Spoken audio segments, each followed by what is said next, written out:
Alle reden, keiner sagt doch jetzt. Komm, Jetzt sag reden denen mal. Jetzt redet wir.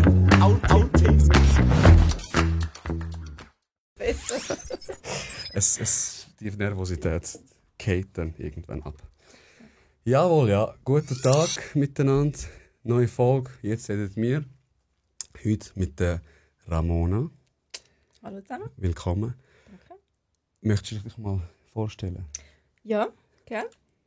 Hallo zusammen. Ich heiße Ramona. Ich bin Mami von 3 Kindern. Ich arbeite in einer Integrationsschule, habe also hauptsächlich so ein bisschen mit Flüchtlingen zu tun. Und dich kenne ich durch den Marlon, meinen Freund. Der, der alles aufgebaut hat mit mir im Podcast. Genau. Und ich weiss, das hast du jetzt schon ein paar Mal gehört, aber am Anfang war es so unsympathisch. Wer? Ich? Ja. Mir das nicht mega am Anfang. Habe ich das Nein, Gefühl. voll. Mir das gar nicht mega am Anfang. Gell? Ich habe das schon ein paar Mal gehört, von anderen Folgen da. Ja. Darum sorry. Alles gut, alles gut. Ich glaube einfach so, du hast, ich weiß auch nicht. Es ist am Kampf vom Krieg. Er hat damals gekämpft ohne Handschuhe. Ich glaube, der Kampf gewesen. Mit diesen Seilen. Ja, genau. Und dort hat der Marlon mich mitgenommen. Wir waren relativ frisch zusammen gewesen. Und er hat mich vorgestellt und so. Und einer so relativ normal «Hoi» gesagt. Und du einfach so. Und dann bist du wieder weg gewesen. Und ich so «Okay, what the fuck?» Unsympathisch. Ich schwöre. Aber ich habe nachher irgendwie erst später erfahren, dass du und der Marlon gar noch nicht so close dates waren. Ich glaube, wir hatten einfach den gleichen Freundeskreis gehabt, aber noch nicht so viel miteinander zu tun gehabt, glaube ich. Nein, der Marlon und ich sind nicht so eng und ich habe den Marlon am Anfang auch nicht mögen. Ja, ich vergesse. Ja, ich war so, wer ist das? Wer kommt jetzt in unseren Kreis dort rein? Ja. Aber ich habe schon gemerkt, dass eine gewisse Antipathie zwischen uns vor allem rum ist. Wohl komisch. Jetzt hocken wir da und wir verstehen uns gut, muss ich sagen. Ja, aber was liegt das? Keine Ahnung. Ich weiß es nicht. Also ich weiß nur noch, wo es besser wurde ist. Ja. Wir haben irgendwie alle zusammen abgemacht und dort hast du noch in dieser Wege gewohnt, glaube mit deinem Bruder, bei der Almend, weißt du? Ja. Und dann haben wir alle zusammen abgemacht und der Marlon und ich sind natürlich als erstes dort gewesen, weil ich bin Schweizerin. Immer pünktlich, oder? Und nachher hast du glaube ich, irgendwie einen Herzschmerz gehabt, gerade eine Trennung oder so. Ich weiß nicht mehr. Kann sein. Und dann ist der Marlon rauchen auf dem Balkon und du und ich so dort so, okay. Wir mögen das eigentlich nicht, aber jetzt sind wir da. Und nachher, wahrscheinlich hast du irgendwie keine weibliche Meinung gebraucht oder so. Zu der Training ist ja immer gut, so das andere Geschlecht nochmal gehört. Mega, ja. Und dann haben wir irgendwie angefangen zu reden. Und dann sind wir voll in den Flow reingekommen. Und dann haben wir so wahrscheinlich gezeigt, so, ist gar nicht so schlimm. Ganz, ja. Ich weiss noch den Tag, ja. Den Tag weiss ich noch, ja. Wir sind am Esstisch gesessen. Ja, voll, genau. Und ja, dann haben wir geredet und uns dann verstanden. Aber was meinst du, an was liegt das? Weil ich finde, also, korrigiere mich, du bist auch jemand, der nicht gerade, hey, da bin ich, aufgemacht. Du bist eher so... Aha, komplett. So, ich schaue mal zuerst, wie die Person ist. Und ich bin auch so, ich habe das Gefühl, bei mir ist es so wie ein Selbstschutz oder eine gewisse Unsicherheit vielleicht, dass ich nicht jedem will mich wie öffnen. Ja. Und wenn es gegenüber dann auch so ist, dann kommt es eben genau dazu, dass so... Ja, so... Stimmt, macht eigentlich noch Sinn. Aber ich weiss das auch nicht. Also bei mir ist es immer so, ich mache mir viel zu viele Gedanken, wenn ich neue Leute kennenlerne. Denke ich so, ich kann gar nicht gerade von Anfang an so sein, wie ich eigentlich bin. Weil ich denke dann, die denken, oh mein Gott, was sagt sie oder was macht... Weißt du, so, ich mache viel zu viele Gedanken. Und darum bin ich eigentlich immer so mega zurück. Also ich bin introvertiert, einfach allgemein eher. Ja. In der Familie dann nicht mehr, da bin ich voll der Clown. Also bei mir ich bin voll der Clown, absolut. Aber sonst so, nein, bei neuen Leuten so bin ich mega zurückhaltend. Nein, in grossen Gruppen, ich bin nie die, die... Außer bei Kollegen, dann bist du voll. Oder Familie. Familie eher, ja. Familie eher. Also bist du der Clown? Ja. Schon? Ja. Und das ist auch spannend, was wir auch gemeinsam haben.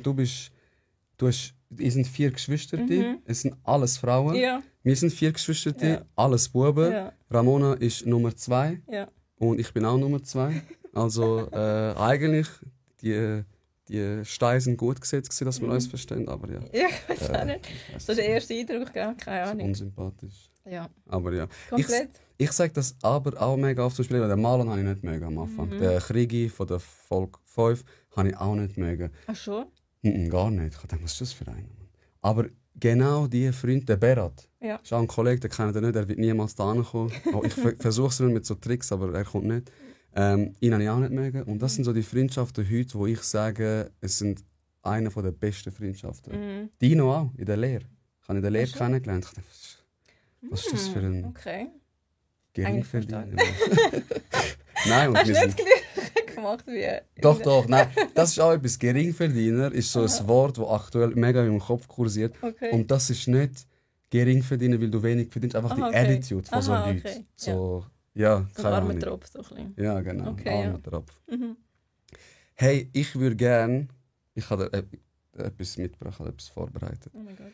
Du hast sicher auch gesehen, ich poste immer so den Saft, den ich mache. Ah, ja. Trinkst du gerne Fruchtsaft? Ja, wenn es durchsiebt ist. Es ist durchsiebt. Ah, dann ist gut, ja. Also, ja. Ich bin gleich wieder da. Also, das ist durchsiebt.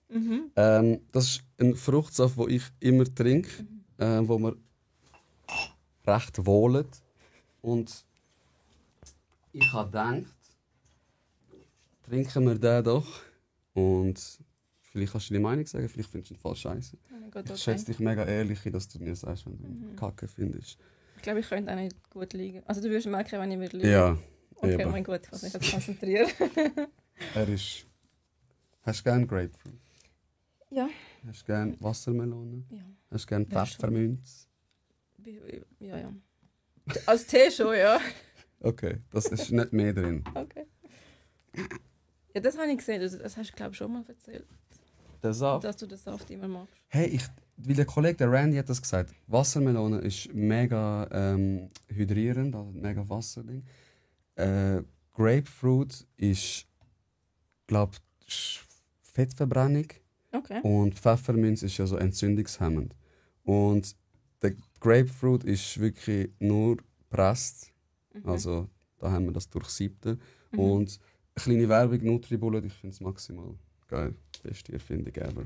So, Ramona, meine teuerste. Tschüss. Die Skepsis in deinen Augen.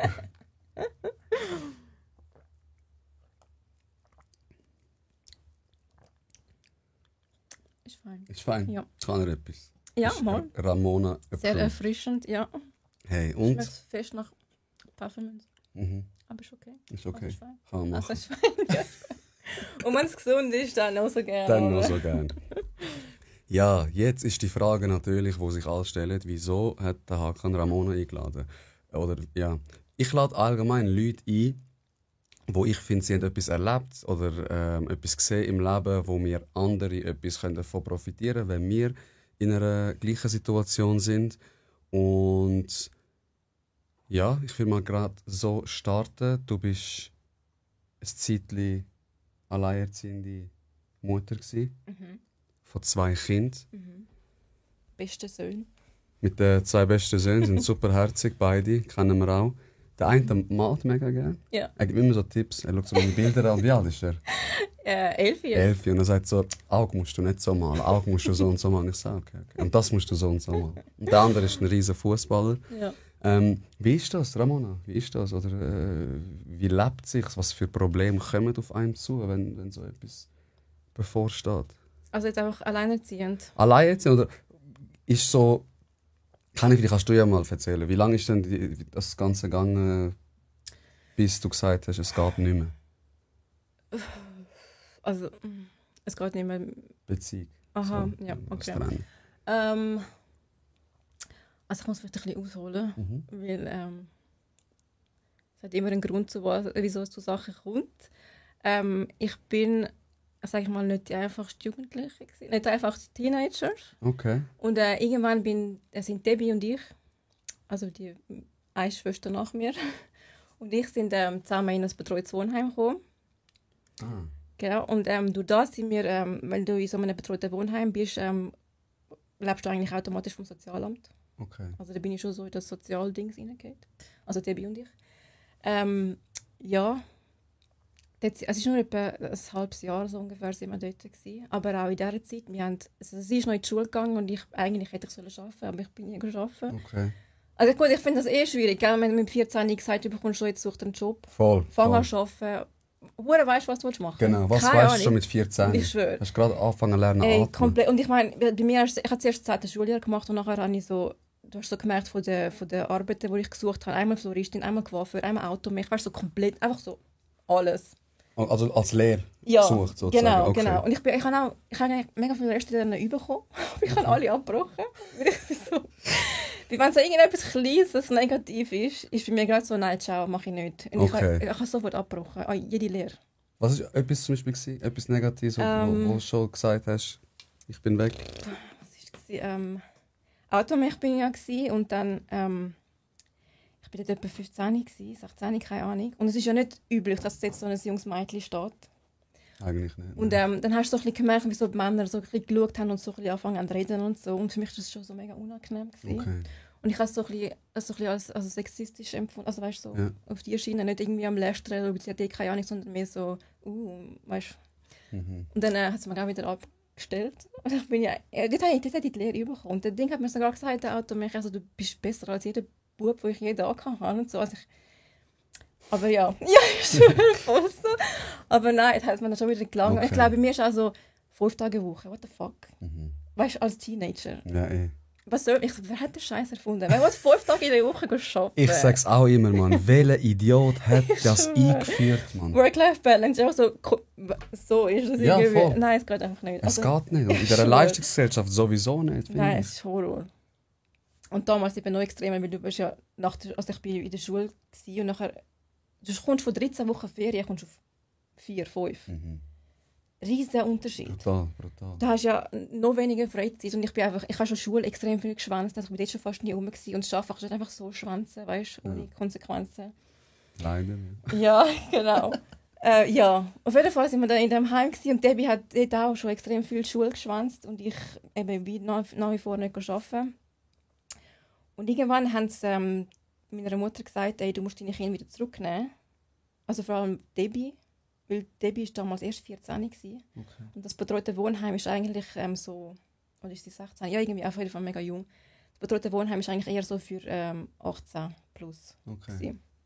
Ich war ja noch nicht 18 gewesen, aber keine Ahnung, wir sind irgendwie nicht reingekommen. Auf jeden Fall haben sie nachher gesagt, Debbie, sie hat so viel Schule geschwänzt, sie hat keine Struktur, sie muss in ein richtiges Kinderheim. Okay. Und dann hat eben meine Mutter sich wieder eingeschaltet und gesagt, nein, voll nicht. Übertreibt nicht, weißt du, so schlimm ist das jetzt nicht, ja.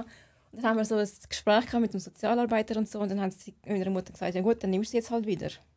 Und sie haben noch so mega wenig Zeit, ich weiß nicht mehr, wie viel es war, aber mega wenig Zeit, um wieder etwas zu organisieren. Weißt du, meine Mutter so, wo soll ich hin mit diesen Kindern? Ich habe keine Wohnung, ich weiß nichts.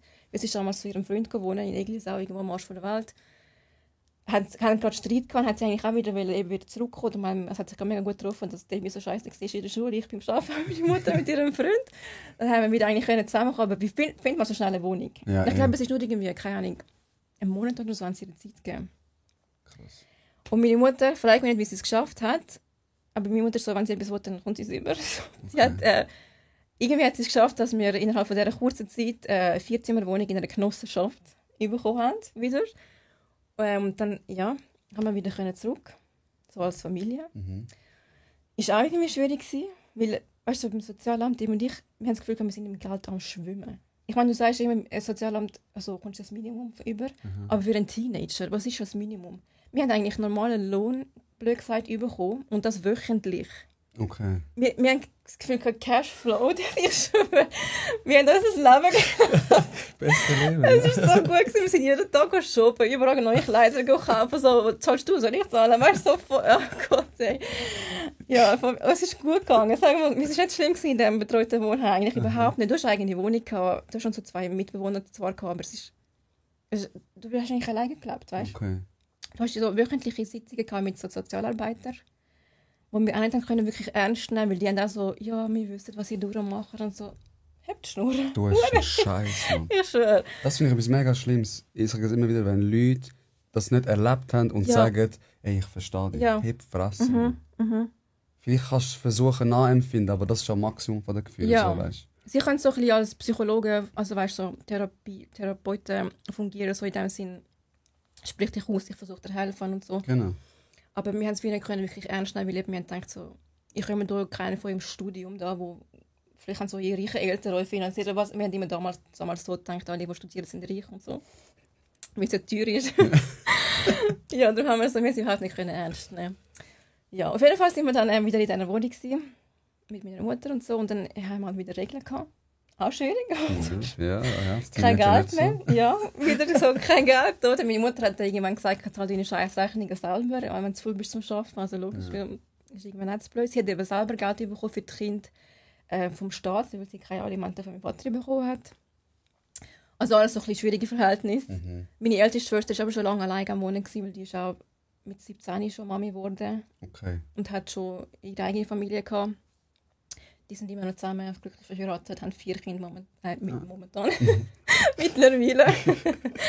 Auch 4 Buben. 4 Buben? Ja, voll. Und die kleinste Schwester war immer mit meiner Mutter. Also, wo sie weggezügelt ist, ist sie mit ihr. Wo sie zurückkam, ist auch wieder mit ihr. Ja, und in dieser Zeit habe ich dann meinen damaligen Freund, also den Vater der Jungs, kennengelernt. Und er ist 2 Jahre älter als ich. Und er und ich haben mega schnell über das Thema Familie angefangen zu reden. Und wir haben beide Jungeltern werden. Okay. Und sind eigentlich uns einig, dass wir Kinder bekommen. Und dann bin ich eigentlich nach 11 Monaten Beziehung schon schwanger geworden. Okay. Also bewusst. Ja. Ich war dort 19, aber voll ready für das, weißt du? Ja, heutzutage fragt man die 19-Jährigen. Ja, ich weiß, ja, komplett. Also, weißt du, bei mir so, meine Mutter war auch schon 19, als sie das Kind bekommen hat. Ihre Mutter, meine Nonna 16, also weißt du, nein, meine Mama ist auch 19. Eben, es ist so, für mich war es nicht etwas Abnormales, weißt du, wie es ist so. Ja, kennst du es nicht anders. Wenn du ready bist du ready, das willst du machen. Ja, so. Was wartest du? Ja, voll. Und ich weiss nicht, ich habe schon eigentlich als Neujünger, ich habe immer gedacht, so, ich will eigentlich gerne schon Mami werden. Ich bin eigentlich voll gestört, weil du bist ein Teenager. So mit 15, ich will Mami werden. Ich schwöre, ich bin voll ready, schon in diesem Alter. Aber ich glaube, das ist halt eben so von der, weil jetzt nicht so das stabile Familienverhältnis hast, damals, dann wahrscheinlich wünschst du dir einfach für dich selber dann. Genau, dass du so aufbauen kannst. Genau, ich bin so am Denken halt. Ja, dann bin ich eben nach 11 Monaten schon schwanger geworden. Meine Mutter hat dann gesagt, super, du kannst gerade die Wohnung übernehmen, ich gehe wieder. Ist dann wieder weg. Am Warten gewesen. Ich war schon so voll ready, ciao. Ja, und dann ist sie wieder gegangen und hat beide Schwestern mitgenommen. Das Mal ist Debbie auch mitgegangen. Okay. Sie war ja gerade kein Teenager mehr, jetzt war sie auch dann volljährig und es war okay für sie. Hat auch einen Freund gehabt mit Auto und so, ist es nicht mehr so schlimm gewesen. Wie früher war es so, Eglisau ist für uns so, ja. Ich komme mich wieder auf Seebach, das war so schlimm gewesen. Ja, und dann haben wir das Kind bekommen, also mein Sohn, der Leon. Und nach 2 Jahren, also mit 21, ist dann der zweite Sohn gekommen, auch ein Wunschkind. Schön. Alles gut gewesen, alles super gewesen. Wir waren 6 Jahre zusammen gewesen. Und dann habe ich mich getrennt. Was ich auch noch sagen will, ist halt, also, das geht auch in Männern, wenn ihr mit einer Frau zusammenzieht und ihr einfach das Gefühl habt, es ist jetzt eure neue Mutter daheim und absolut nichts machen im Haushalt. Oh mein Gott, für eine Frau ist das der absolute Upturner. Es ist, ich kann es gar nicht in Worte fassen, es ist wirklich, es ist Horror. Ich habe den Menschen an mich gesagt und ich habe gedacht, oh, du fauler, fetter Sack. Er ist nicht dick, er ist spindeldürr, aber ja, du denkst, du schaust ihn einfach an und denkst, du fauler Sack, man bewegt man den scheiß Arsch. Es ist mega. Also abgesehen auch nur vom Unsexy, es ist auch nicht fair, sorry. Total, ja. Arbeiten musst, putzen musst, Kind musst schauen, also... Alles. Heutzutage teilt man sich die Aufgaben. Eigentlich schon, ja. Aber ich glaube, ich weiß auch nicht, er ist halt von Kroatien und ich glaube, so balkanische Mütter sind da nochmal so ein bisschen, wie die Italienischen, so ein bisschen krasser im Sinne von, ich mache alles für meine Kinder, ich putze hinterher und alles drum und dran. Sind 30, aber können nicht mal das Ei aufschlagen. Genau. Ja, und das kenne ich halt nicht, weil meine Mutter ich glaube schon mit 12 oder 10 alleine die Hause und habe auf meine Geschwister geschaut und habe Haushalt geschmissen, blöd gesagt. Sicher nicht in dem Ausmaß, wie es meine Mutter gemacht hat, aber einfach früher gelernt, das Zeug. Und wenn du einen Mann daheim hast, der dir eigentlich helfen sollte, der dich unterstützen mit allem und der dir eigentlich mehr Arbeit macht als irgendetwas anderes, das ist so ekelhaft. Ja, es ist so schlimm. Und dann, du hast einfach keine Attraction mehr zu dem Menschen. Es ist einfach weg. Ja. Und ich kann es mir gar nicht erklären. Ich habe einfach gefühlt, so von heute auf morgen keine Liebe mehr gehabt. Ich habe nur noch angeschaut, ich kann nicht mal wirklich ein Küsschen, also Hoi und Ciao sagen. Okay. Es ist wirklich so, es artet völlig aus. Ja. Und ich glaube, also bei mir war es wirklich nur wegen dem, weil er einfach nicht geholfen hat. Und ich habe das Gefühl, ich habe ein drittes Kind daheim. Ja. Und nachher so, wir haben gar keine Zärtlichkeiten mehr. Ja, Komisch. Frag dich mal, wieso. Aus Küche putzen, Alter. Und darum sage ich immer, wenn ein Mann sich Mühe gibt, auch im Haushalt und auch mit dem Kind, glaub mir, deine Frau, du bist so attraktiv und auch anziehend automatisch wieder für die Frau. Das ist Game Changer. Ja, es ist auch ein Liebesbeweis, oder? Ich Ja. zeige, dass ich dich schätze, darum helfe ich dir, weil ich will, dass du die Hälfte von der Arbeit hast oder weniger hast. Ja. Wenn ich das nicht mache, dann halt, Ja, I mean, es ist einfach wahr. Sind überall in der Wohnung sind Socken rumgelegen. Weil er hat überall, wo er war, hat er einfach seine Socken angezogen und einfach liegen lassen. Und ich dachte mir so, oh mein Gott, ist das ein scheiß Ernst? Ja, also eben so, macht es einfach nicht. Helft einfach überall mit. Meine so Jungen sind gut es helfen geht. an Mami, auch super Ja. wichtig. Genau. Ja, eben, mir ist auf jeden Fall dann irgendwann kein Leben mehr da gewesen, wirklich 0,0. Weil es hat sich einfach so ergeben. Weißt du, aber dann frage ich mich, du hast 2 Kinder. Es ist ja dann nicht so, weil du kennst die Gesellschaft heute. Passt es nicht, weg. Zu anstrengend, weg. Ich habe eine neue gesehen, weg. Mit 2 Kindern ist es ja noch mal ein bisschen anders, oder? Du hast du willst ja auch nicht, dass die ohne Papi aufwachsen. Ja, logisch. Ja. Plus du bist auch ein Scheidungskind. Du willst das Gleiche nicht, dass die das durchleben müssen. Wie ist es dir gegangen mit der Entscheidung, oder?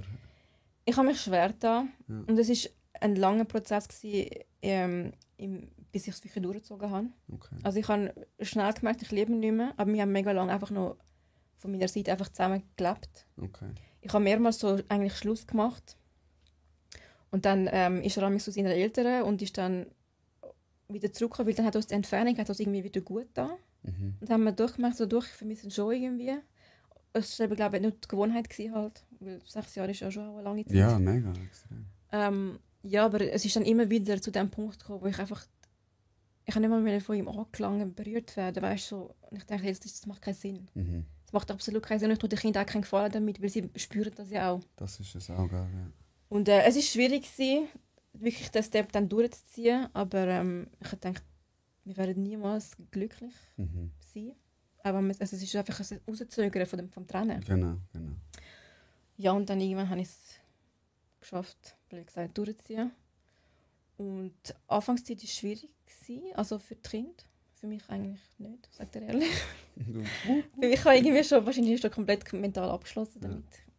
Er hat mir natürlich mega leid getan. Und wir haben das schon immer wieder mal so ein bisschen gehört.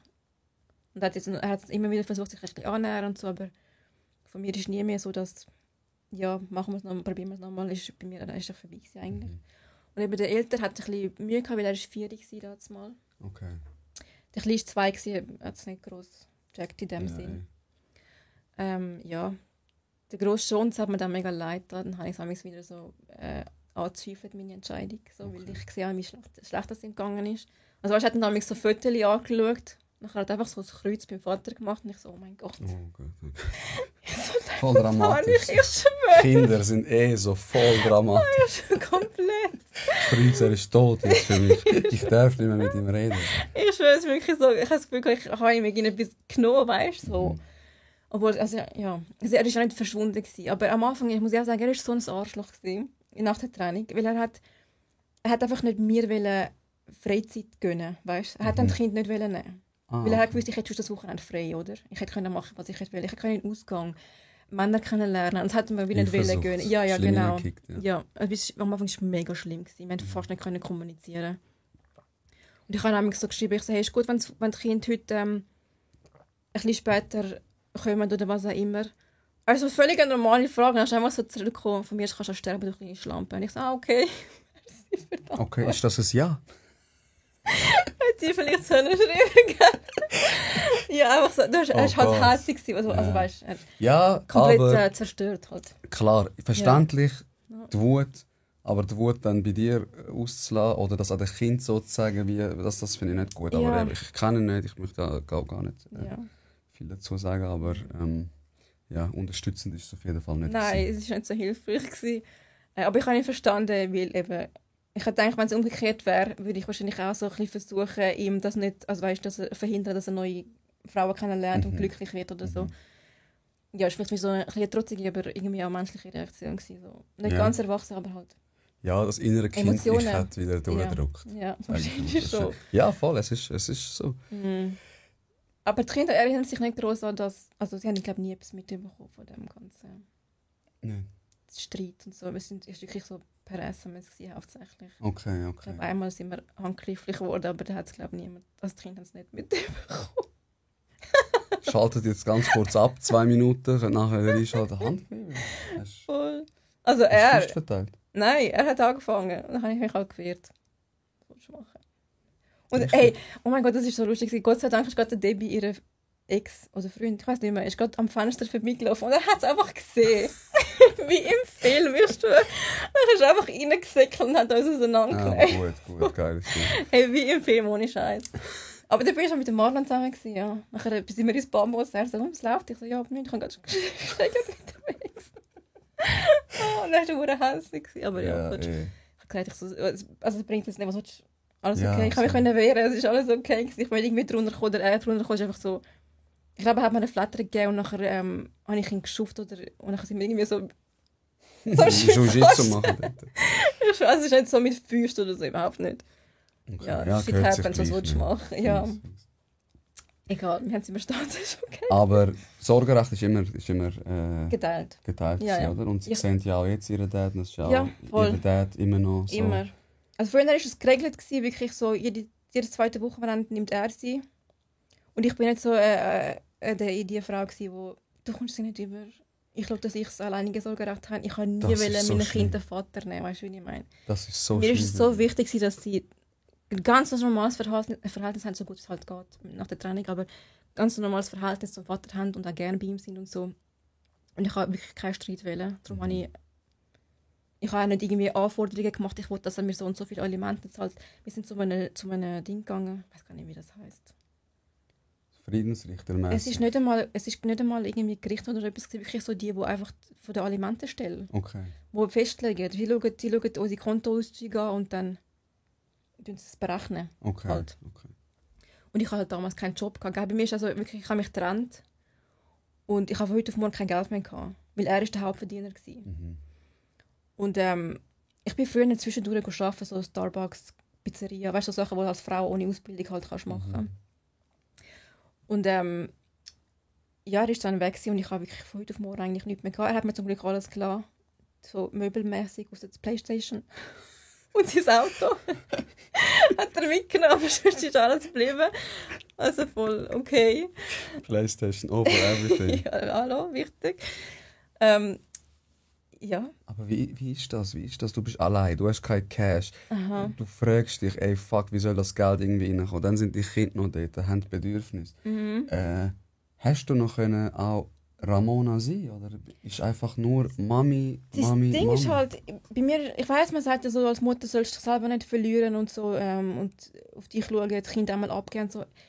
Bei mir war das nie ein Thema gewesen. Okay. Nie. Ich einfach nur Mami sein und mir ist scheiße gut gegangen damit. Okay. Ich habe meine Kinder wirklich nie abgegeben. Ich bin nie irgendwie weg. Also immer er und ich haben auf unsere Kinder geschaut. Wann haben sie vielleicht eben klippen müssen, wenn ich arbeiten oder so. Ja. Ich habe sie nie abgegeben. Sie sind immer bei mir gewesen. Und ich habe mich bewusst für die Kinder entschieden und ich habe gesagt, ich werde jetzt einfach Mami und fertig. Und das war meine komplette Erfüllung gewesen. Mir hat es absolut an nichts gefehlt. Irgendwie so, ich komme zu kurz oder... Selbstverwirklichung. Nichts, wirklich, gar nicht. Mir ist einfach Mami aus Passion, ja Leidenschaft, man. Vollblut-Mami. Voll. Und also nach der Trennung, wegen dem Geld, bin ich halt dann wieder zum Sozialamt gegangen. Ja. Ich meine, ich habe es ja schon gekannt. Du bist vom Sozialfall. I'm back. Ja, aber ich bin vorher vom Sozi bin ich eben weggekommen, weil ich von ihm schwanger war. Und nachher haben sie gesagt, du hast jetzt eine Mann daheim, ich habe zusammen ein Kind, jetzt sorgt er für dich. Okay. Also es ist so ganz klar geregelt gewesen. Und dann hat er mir so für mich Sorgen, blöd gesagt. Okay. Also er hat es auch gerne gemacht. Ja. Also er hat das Geld heimgebracht, er hat eigentlich, glaube ich, alles mir abgegeben und ich habe es verwaltet. Aha. Und uns ist super gut gegangen. Also mit Geld umgehen habe ich können. Zum Glück. Das glaube ich dir. Ja. Du musst, glaube ich, auch können, ne? Ja, wenn du Mutter bist. Fix, eben. Ich glaube, er hat alles. Er war so ein bisschen der Poker spielen. Ich glaube, er hat alles verzockt. Darum hat mir immer so einen Anteil abgegeben und einen gewissen Betrag haben immer auf die Seite da sofort und den Rest haben wir für Rechnung essen und so weiter. Okay. Und als ich dann arbeiten bei Starbucks, bin ich 60% angestellt gewesen. Das war immer einfach Essensgeld gewesen. Und sein Geld ist halt für Rechnung und Ferien etc. Okay. Ja, auf jeden Fall back zu dem Sozialamt bin ich dann gewesen. Ich habe zum Glück relativ schnell das Geld bekommen, weil ich ja Rechnungen müssen zahlen. Es geht relativ schnell, dass du dann unterstützt wirst. Und natürlich haben sie dann auch so ein bisschen gesagt, ja, wie sieht es bei dir aus, dann, wie geht es weiter? Wie willst du leben später? Also jetzt dann. Und ich habe irgendwie dann für mich selber entschieden, ich brauche eine Lehre. Riesen Props an dieser Stelle. Ja. Ich finde das brutal. Ja, weil eben das Einzige, was du als Frau kannst machen ohne Lehre, ist wirklich so Gastro, Detailhandel. Und bring mal die Uhrzeiten, also die Arbeitszeiten mit der Kinderbetreuung überein. Ja, eben. Geht nicht so wirklich. Nein, Ich denke, das Einzige, was wirklich passen würde, ist halt Bürozeiten, KV. Und ins KV kommst du nicht einfach so rein. Nein. Dann habe ich gedacht, ich muss eine Lehre nachholen. Und das habe ich dann im Sozialamt auch gesagt. Und sie haben es natürlich unterstützt, weil sie wollen ja, dass du weggehst von ihnen und wieder schaffst. Und dann haben sie gesagt, geh ins Spitz, lass dich beraten. Wie früher in der Schule bin ich dann wieder ins Spitz gegangen. Und sie haben mir dann gesagt, so, ja, du hast jetzt mega lang bist nicht mehr in der Schule gewesen. Wenn du jetzt einfach direkt in die Lehre einsteigen, ich weiß nicht, ob Schule ist für gut nachkommen, weil das hat sich ja alles ein bisschen verändert. Ja, Französisch nie mehr gebraucht. Das ist ein Kompromiss, oder wie sagen wir? Das kann ich gar nicht. Gar nicht. Und dann haben sie mir das AMI vorgeschlagen. Das ist so eine Schule für junge Mütter ohne Erstausbildung. Okay. Auch so ein Sozialdings. Alle, die dort sind auch vom Sozialamt abhängig. Und das ist so eine... Du bist jeden Tag in der Schule, aber nur am Morgen. Okay. Es ist so ein langsamer Einstieg wieder so in die Arbeitswelt rein, weißt du? So. Okay, ja. Das hast wieder Struktur. Du musst jetzt Wenn jeden Morgen... angewöhnt wirst. Genau. So, okay. Aber so Easy-Zeiten, weißt du, so von 9 bis halb 12. So. Okay. Ganz langsam, Step by Step. Und dort bin ich so ein bisschen... Also alle... Sie schauen, was du willst, für eine Ausbildung du willst machen, und dann helfen sie dir mit der Lehrstellensuche. Und je nachdem, was du willst machen, tun sie so die Themen von der Schule anschneiden dort rein. Also Allgemeinwissen haben wir sehr angeschaut und bei mir halt Französisch. Und auch ein bisschen Mathematik wieder so ein bisschen auffrischen. Weil so Brüche und so habe ich keine Ahnung mehr gehabt. Also brauchst halt nicht so viel nach der Schule. Ja, Die Lehrer hat immer gesagt, das wirst du irgendwann brauchen. Ja. Noch nie Wurzeln gezogen. Merci, Herr Niedecker. Wo auch. Danke. Nein, ja. Auf jeden Fall haben sie mega geholfen und ich habe dann eine Lehrstelle gefunden. Bei Starticket. Mega cool. Ah. Ja, habe ich mega Glück gehabt. Also du musst halt, also ich bin jetzt 25, muss ich dazu sagen. Okay. Und mit 25 eine Lehre suchen, es sind nicht alle parat dazu, jemand, der nicht gerade frisch ab der Schule ist, der sich formen und zurechtbeugen, so jemanden einzustellen. Ja, du hast schon deinen Charakter so. Ja, eben, genau. Und viel ist es ja so, ich meine, die eine Berufsbildnerin ist, glaube ich, gleich alt wie ich und ein paar sogar jünger, weißt du? Okay. Die müssen das ja, du musst das auch können. Jemand im gleichen Alter erklären, wie er muss arbeiten muss. Ja, fix. Und zum Glück bei Startickets sind sie offen für das. Und dann haben sie mich eingestellt, ja. Ich glaube, es war kurz vor Weihnachten. Irgendwann einmal, 2014 oder so, keine Ahnung. Ja, und dann konnte ich anfangen. Das war mega cool. Wie alt sind die Kinder? Ich glaube 4, 5 und 2, 3 so. Also du hast deine Lehre bei Starticket gemacht? Ja, also ich habe dort angefangen, genau. Okay. Genau. Und es ist, ich habe gewusst, ich arbeite jetzt 100%. Aha. Ich habe 2 Kinder daheim. Ich habe noch einen Nebenjob in einem Nachtclub. Also ich habe wirklich so, ja, komplett. Wo? Also, verdammt leislich. Voll am Schämen. Okay. Ah, krass. Ja, voll. Ja, mit dem Marlon halt. Gell, hat mich nicht reingebracht. So ein bisschen extra Geld. Sagst du nicht nein? Ja, ja. Ja, und dass ich die Lehre bekommen habe, bin ich dann eben auch sofort weg vom Sozialamt, weil ich ein Stipendium bekommen. Okay, nice. Du musst jetzt die Unterlagen einreichen und dann sagen sie, ob du berechtigt bist, um ein Stipendium zu bekommen oder nicht. Und bei mir war es der Fall. Und dann kommst du eigentlich auf einen Schlag das ganze Geld über für 1 Jahr. Und dann musst du so gut. Du wieder Lehre abbrechen. Hey, Debbie, soll ich zahlen? Ich schwöre. Nein, das habe ich gewusst, das muss für 1 Jahr lang. Ich muss mir das meiste gut einteilen. Das ist wirklich schwierig. Ja, voll.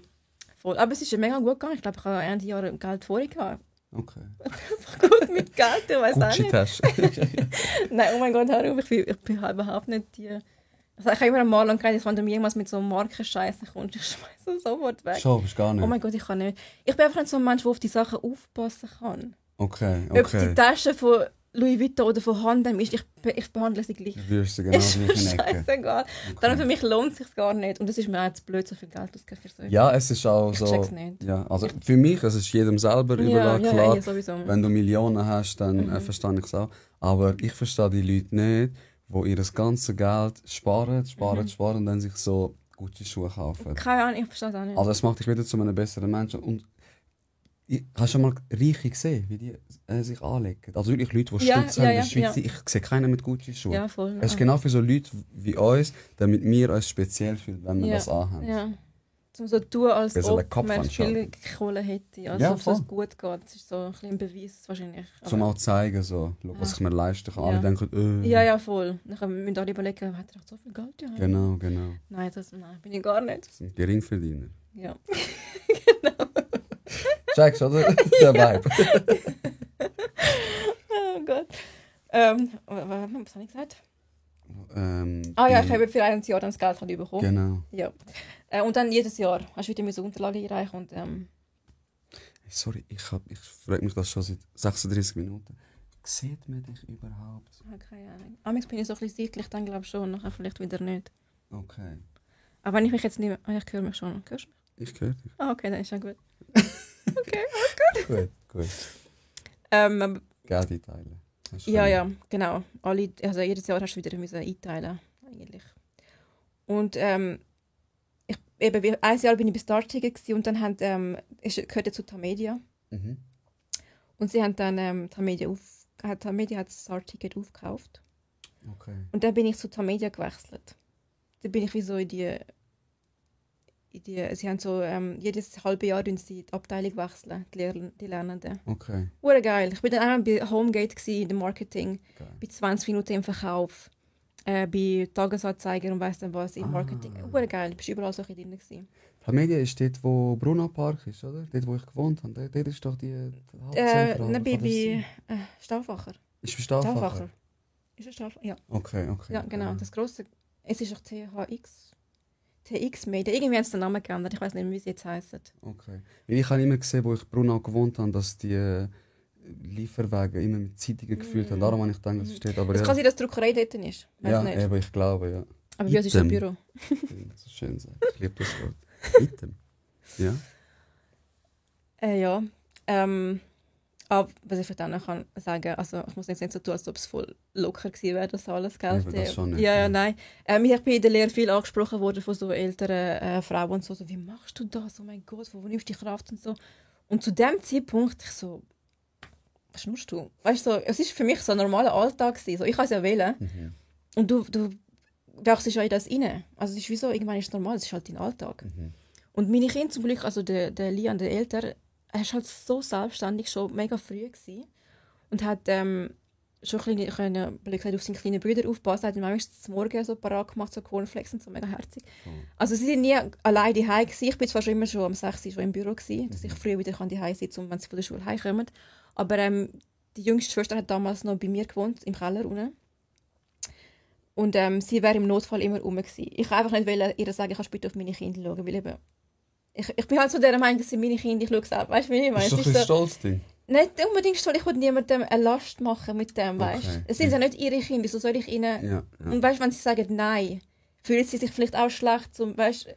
Okay, ich verstehe das, ja. Es ist ja deine Verantwortung. Genau. Und du willst das keiner hat gesagt, mach Kind. Ja, und machen Lehre. Ja. So. Okay. Genau, es war mein Ding, wo ich mich entschieden habe und darum wollte ich niemandem damit eine Last machen. Und darum, sie wäre einfach da gewesen, wenn irgendetwas gewesen wäre, aber... Es wäre auch noch meine Schwester, die nebendran, also es ist nie irgendwie so gefährlich für meine Kinder, sage ich mal so.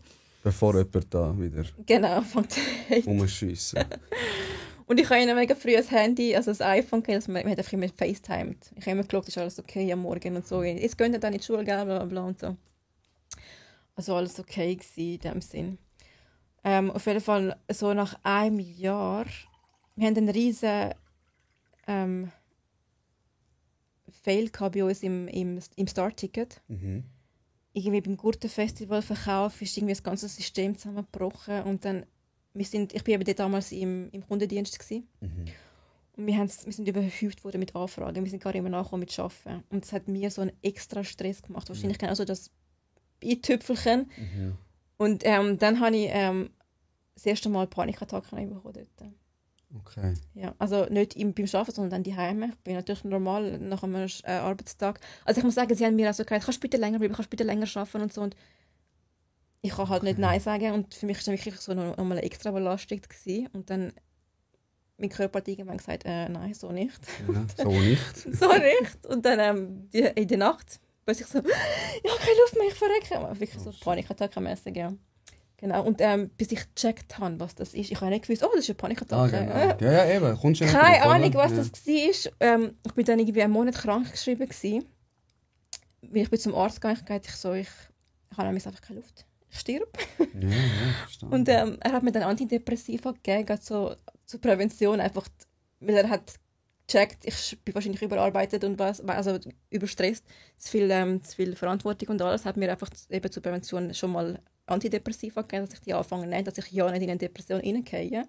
Okay. Und dann habe ich angefangen, noch, natürlich in die Therapie zu gehen. Ja. Also ich habe wirklich gedacht, ich brauche das einfach, ich will unbedingt, weil ich habe halt Sachen zum Aufarbeiten von der Vergangenheit und alles, gell? Und ich weiss noch, damals im Army hast du so einen Coach gehabt und die haben mir immer gesagt, Ramona, irgendwann will ich das alles einholen. Du musst nicht so tun, als ob nichts gewesen wäre. Es war etwas gewesen, hör auf, einfach so tun, als ob nichts gewesen wäre. Und einfach, sie hat gesagt, es kommt dann sicher so Mitte 20. Und es war einfach genau so gewesen. Genau, Mitte 20, zack, Panikattacken. Ja, und dann habe ich angefangen in Therapie gehen und nur schon das hat mega geholfen. Ich weiss nicht, ob es mir einfach so, weil ich anfange Antidepressiva nehmen und Therapie, aber ich habe einfach das Gefühl, ich bin schon auf dem Weg von der Besserung. Okay. Und es war wirklich so gewesen. Also es ist mir wirklich so, ich glaube, nach der ersten Sitzung Therapie mir ist schon viel besser gegangen. Hättest du das gedacht?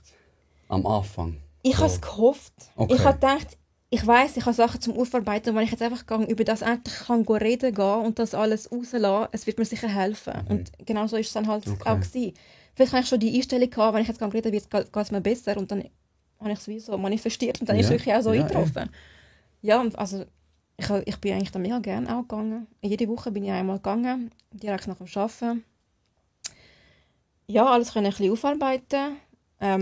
Ich habe während dem einen Monat, wo ich wirklich krankgeschrieben war, bin ich schon mega scheiße gegangen. Also ich habe gedacht, oh mein Gott, komme ich jemals wieder aus dem raus? Und ich habe nichts mehr gegessen, ich bin wieder mega dünn geworden. Ich habe immer das Gefühl, wenn ich esse, kommt wieder eine Panikattacke. Ich habe das Gefühl, wahrscheinlich, wenn du isst, wird der Magen ja ein bisschen voll und dann drückt es ein bisschen auf die Lunge. Oder keine Ahnung, ich weiss, ich kenne die Anatomie nicht ganz, aber ich habe das Gefühl, ich komme schlechter Luft über, sobald ich etwas esse. Okay. Und dann habe ich fast nichts mehr gegessen.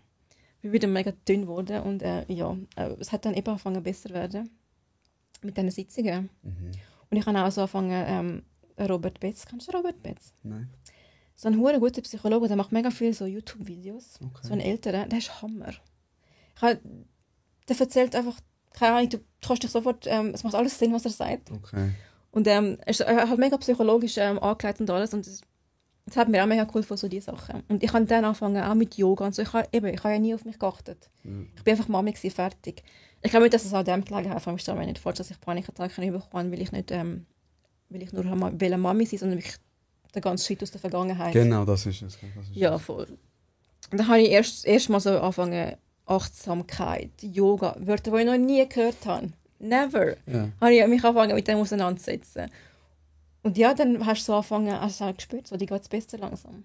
Und dann habe ich auch Kraft gehabt, weiterhin, um die 3 Jahre durchzuziehen. Und Stand jetzt, ich würde nie mehr 100% arbeiten. Also es hat mir gelangen, wirklich gelehrt. Ich verstehe es.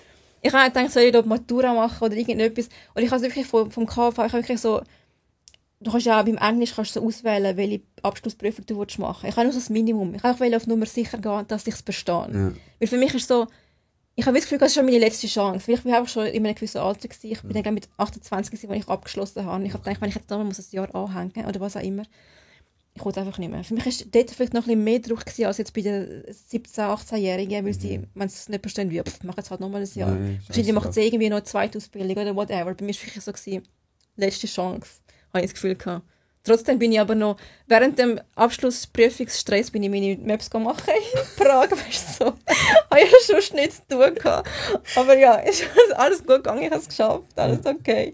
Und das ist eine riesen Last natürlich ab mir gefallen. Ja, das glaube ich. Total. Und dann, ich habe gerade gesagt, nach der Lehre, also die Tamedia hat mir auch Stellen angeboten, aber ich habe gesagt, sorry, wir haben keine 60% Stellen gehabt. Und ich habe gesagt, ich will einfach nur noch 60% arbeiten. Ja. Und meine Kinder, irgendwann sie sind ja 3 Jahre in Hort gegangen und so. Und irgendwann haben sie gesagt, sie wollen nicht mehr in Hort, sie haben es überhaupt nicht gerne gehabt. Okay. Und ich habe mich dann auch schlecht gefühlt. Und ich muss sagen, während der Lehre, ich bin immer schön gearbeitet, aber ich habe Schule, habe ich auch sehr viel geschwänzt. Okay. Das bringt mir einfach nicht aus mir raus. Ich weiß auch nicht, ich bin da voll so das gehört einfach, wie es Arme in der Kille. Nein, ich glaube so, als Erwachsene kannst du so ein bisschen einschätzen, so, komme ich gut mit? Braucht es, dass ich heute anwesend bin in der Schule oder kann ich es nacharbeiten? Ja. Weißt du, wie ich meine? Ja, ja. Und ich habe es dann einfach nachgeschafft halt. Und meine Berufsberaterin hat schon gefragt, so, wieso fährst du so viel? Und ich so, ja, Kind. Du verstehst. Ja, genau. Ich kann einfach nicht. Ich bin alleine daheim, wer soll auf sie schauen? Und so. Da habe ich immer so ein bisschen Ausreden gehabt, blöd gesagt. Aber das Verständnis gehabt? Sie hat nie etwas gesagt. Okay. Sie hat nie etwas gesagt. Sie hat einfach unterschrieben und gesagt, ist alles okay? Ich so, ja, tipptopp. Okay, gut. Fertig. Ja. Ich glaube, sie haben gesehen, dass ich gut arbeite, weißt? Ich bin nicht irgendwie... Und du bist kein 17-jähriges Mädchen, das man ein bisschen formen muss. Genau, wahrscheinlich haben sie wegen dem haben sie mir nichts gesagt. Ich ganz ehrlich, ich wäre doch niemals in Tamedia aufgenommen worden, wenn ich mich normal beworben hätte. Ja. Die nehmen wirklich nur 16-Jährige ab der Schule. Mhm. Und ich bin nicht reingerutscht. Und sie sind auch überfordert mit so einer Person. Ja, glaube ich. Das kennen sie halt nicht. Fix, darum haben sie mir nicht viel gesagt in dem eben, sie haben mich als Erwachsene angeschaut, glaube und dann war es okay gewesen. Und ich bin mies. Ich habe einen Lehrlingslohn bekommen. Also ich bin dort so als Lernende behandelt worden. Aber ferienmässig habe ich von einer Erwachsenen 4 Wochen bekommen. Nicht wie die anderen Lernenden 5, 6. Wie? Die sind ja... Gute Frage, keine Ahnung. Will? Wieso? Stellungnahme bitte. Ja. Keine Ahnung, ich weiss auch nicht. Sie hat gesagt, du bist ja schon 18, also 18 gewesen, bist volljährig, jetzt kommst du ja nur noch 4, 5. Was ist das Schweizer System? Da wird bügelt. Habe ich einfach akzeptiert. Liefern, nicht liefern. Nein, das ist schon krass. Ich finde es echt krass, ich finde es echt nicht normal, dass wir 8,5 Stunden arbeiten müssen, 5 Tage und 2 Tage. Also, den Haushalt musst du noch machen. Ja. Du musst 1000 Sachen machen, du musst posten, keine Ahnung was. Kollegen gesehen, bla bla bla. Und dann ist schon Sonntagabend. Ja. Und du hast null Zeit wie für dich gehabt. Total. Das ist wirklich, also eben, darum habe ich ja nie die 5 Tage Woche verstanden. Und du meinst, das wollte ich ja nie mehr machen. Mir ist das viel zu wenig. Einfach nur 2 Tage frei. Wo willst du hin? Und dann am Wochenende. Überall ist voll. Überall ist voll Leute. Du kannst gar nicht unternehmen mit den Kindern in dem Sinn. Nein.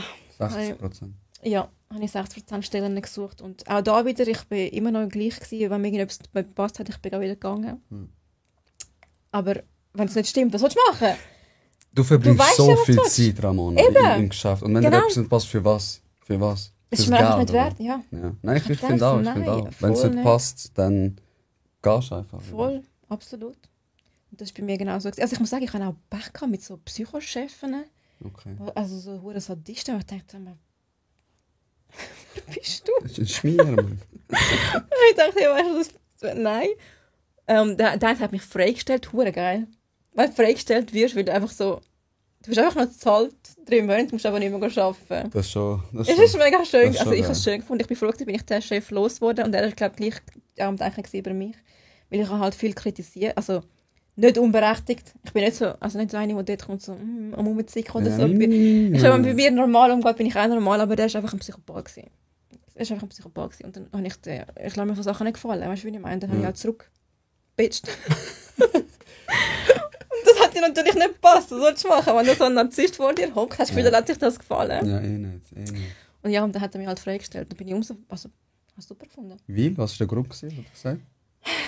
Das Ding ist, wir haben nur mit Laptops geschaffen. Es ist ein Büro, es ist eine riesige Krippengruppe. Und wir haben so scheiß Laptops gehabt mit, ich weiß nicht mehr, ich schwöre, Outlook von 1990 oder so, hat es damals schon gegeben, keine Ahnung. Auf jeden Fall voll veraltet. Ich kann jetzt nicht einmal Dateien aufmachen, die Leute mir geschickt haben, weil es nicht unterstützt. Ich sage, ist das denn scheiß ernst? Also ich habe es normal gesagt, ich sage, können wir vielleicht etwas aktueller sagen? Ich glaube, es würde allen etwas nützen. Ja. Das war schon Kritik zu viel gewesen. the fuck? Kannst du doch nicht irgendetwas sagen? Narzissmus lässt grüßen, ist etwas, was in der Schweiz recht verbreitet ist, finde ich. Ja. Also er ist Serb, glaube ich. Bosnier, Serb. Sorry, ich weiß nicht, eins von beiden. Okay. Ist er gewesen. Selber fast nicht gut Deutsch können. Und dann hat er mir eines Tages einfach einen Duden angestellt. Vor dem Arbeiten. Dann bin ich arbeiten, ist der Duden dort gestanden, im Sinne von «Lernt Deutsch», hat er mir so mitteilen. Weißt du, wieso? Weil ich geschrieben habe, gekündigt, anstatt gekündigt. Weil er gesagt, das ist Schweizerisch und das andere ist Hochdeutsch. Und das stimmt gar nicht. Also nicht mehr. Heutzutage kannst du beides sagen. Ja, ich bin dann extra googeln. Ja, eben so. Aber so klugscheisser ist aber selber überhaupt nicht am Wissen. Ich wurde gekündigt, er hat mir gekündigt. So, oder? Scheißegal. Sonst nimm doch du Anstellung, du Mr. Duden. Nein, bitte nicht, ey. Ja. Geil, ja, 3 Monate unbezahlt. Bezahlt ist schon, aber ist brutal. Super, das war super geil. Und nachher habe ich noch zum RAF, weil ich bin ja freigestellt worden. Also tipptopp, schön, laufender Übergang. Ja. Wir bleiben auf Kurs. Irgendwann bin ich zu der Stelle gekommen, wo ich jetzt bin, und die ist super. Liebst dich? Ich folge dir auf Instagram und du postest einmal Sachen und ich finde es mega schön. Ich finde mega schön, also die Arbeit, die du machst, kann ich mir aber auch mega anstrengend vorstellen. Ja. Vielleicht auch emotional. Ungewohnt. Ja, sicher. Wenn du Storys hörst, ich glaube, so als Lehrperson hörst du mehr Storys von den Geflüchteten als jetzt ich vom Büro. Mhm. Weil ich bin ja mehr für so Admin zuständig, weißt, so für die Verträge und alles drum und dran. Und so, ich schaue, wie viele die Leute fehlen in der Schule. Ich muss dann am Sozialarbeiter melden. Was für eine Ironie! Was für eine Ironie! Ich schwöre, sag's nicht! Stimmt! Ja, und dann habe ich so, was fährst du so viel, weißt du? Und die andere, ich habe Kinder, ist mir scheißegal. Aber nein, es ist schon lustig, du hörst schon die Aussagen zum Teil. Also, ich habe gestern Fußball gespielt, heute ich bin müde, ich komme nicht. So, okay. Voll bleibt ja verständlich, oder? Ja. Und dann die einen sind natürlich traumatisiert. Was wolltest du denn jetzt sagen, bist pünktlich in der Schule? Mhm. Du hast, musst genug für unserem Haus gehen, bist dort 4 Stunden und dann kannst du wieder heimgehen. Also, es ist wie so. Und die einen Lernpersonen sehen es genau so, wie ich eigentlich, so mit der Verspätung und so. Und dann gibt es solche so, schreiben auf, 3 Minuten spät. 3 Minuten. In der ersten Schulwoche, wo sie bei uns sind, weißt du, so. Die sind von Burundi. Hast du das Gefühl, die kennen irgendwie pünktliche Busse und Zeug? Oder ich weiß nicht mal, wo Burundi ist. Überleg. Eben, es ist so ein Mini-Land. Die haben, also, ja, einfach solche Tüpfelscheisser ist halt. Aber weißt du, wenn sie ihnen ja auch beibringen, was eigentlich gut ist, jetzt sind sie in der Schweiz und dann läuft es halt einfach so. Voll. Nein, du musst dich ja auch integrieren. Es ist alles schön und gut, aber du kannst nicht jemanden irgendwie ins kalte Wasser rühren. Die müssen sich ja viel daran gewöhnen. Dort läuft es halt anders. Ja, wenn absolut. Der Busfahrer keinen Bock hat, ich weiss nicht, dass ich in Burundi war, aber dann hat er keinen Bock, dann kommt er nicht. Wahrscheinlich, ja. Wahrscheinlich genau so. Und da regen sich Leute ja auf, wenn der Zug irgendwie 2 Minuten Verspätung hat. Geht gar nicht. Einerseits sind alles Menschen, andererseits wir zahlen maximal viel Steuern. Mhm. Wo ich dann denke, ich verstehe wirklich beide Seiten, aber ich glaube, es ist auch, viele Leute, die so motzen, also Tüpfelscheisser sind meistens unglücklich in ihrem Leben, dass sie dann ihre Wut können wie anhand von dem wie ausdrücken. Ja. Ich höre es auch immer so, die kommen zu dir in die Schule und wir zahlen das. Dann denke ich so, ja, okay, schon so, aber ich meine, die machen ja etwas aus ihrem Leben. Mhm. Ich meine, schau, mich damals als Teenager, ich habe genau einen Scheiß gemacht und die haben mich auch finanziert. Und es hockt da jetzt irgendeine Martina Huber daheim, die einfach das Scheiße zu voll ist zum Arbeiten und die wird auch unterstützt. Genau. Die machen wenigstens etwas. Sie wollen ja integriert werden, darum sind sie bei uns zum Deutsch lernen, damit sie nachher einen Job suchen können. Genau. Von dem her verstehe ich dann die Argumentation nicht. Also, nein, die verstehe ich auch nicht. So,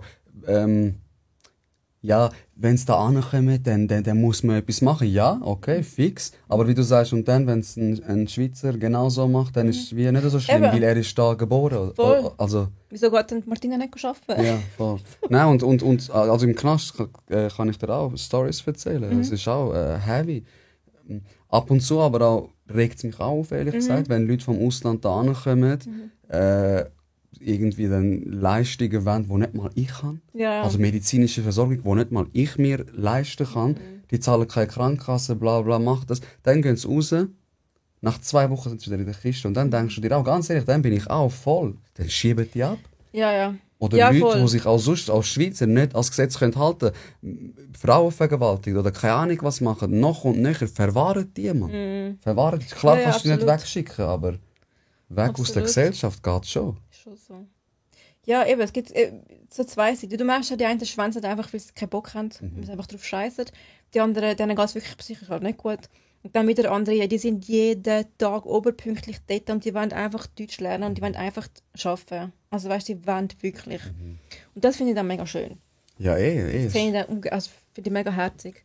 Und sie sind auch mega herzig, so von der Art und so. Weißt du, früher, ganz ehrlich, wenn irgendwie so eine Gruppe Eritreer oder so war, ich habe so ein bisschen einen Bogen drauf. Also weißt du, die sind da immer so für sich, so Grüppli, oder? Genau, und jetzt, ich bin viel offener denen gegenüber. Weil jetzt kenne ich sie, also ich kenne genau die Gruppe, aber weißt du, ich weiss so ein bisschen, wie sie sind. Sie sind auch nur Menschen. Ja, Vorher bist du dann so ein bisschen mit Respekt begegnet und so. Und jetzt ist es so, heute zusammen, geredet miteinander. Weißt du, das habe ich vorher nie gemacht. Ja. Nie.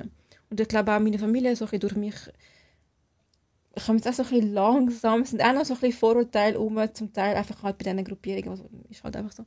Aber die sind auch ein bisschen offener, habe ich das Gefühl, so ein bisschen langsam, Step by Step.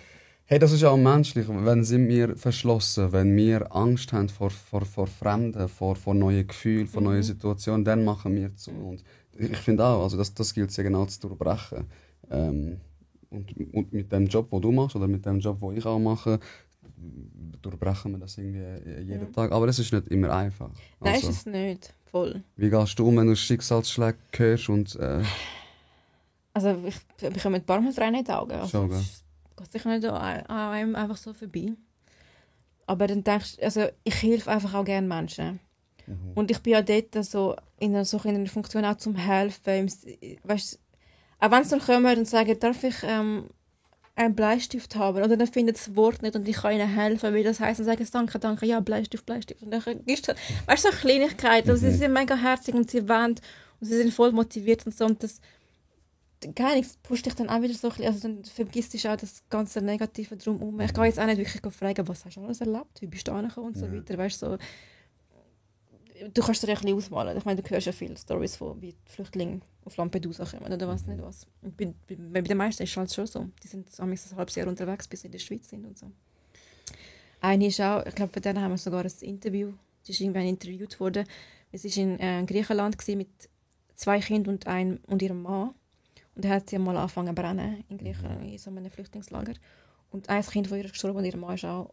nur ein Kind ist, glaube ich, gestorben. Und ihr Mann und sie haben es geschafft und sind in die Schweiz gekommen. Und ihr Mann hat komplett abgestürzt mit Alkohol und allem dran. Ihr ganzes Gesicht ist komplett verbrannt. Also komplett vernarbt. Und so Sachen, ja, das ist dann schon... Geht schon nicht. Sie hat 2 Söhne, genau gleich wie ich und so, weißt du? Ja, du identifizierst dich gerade so und denkst so, stell dir vor, das würde mir voll. passieren. Und auch jetzt, wir haben momentan so viele Afghanen und die sind alle im Alter von meinem Neffen und noch ein bisschen jünger.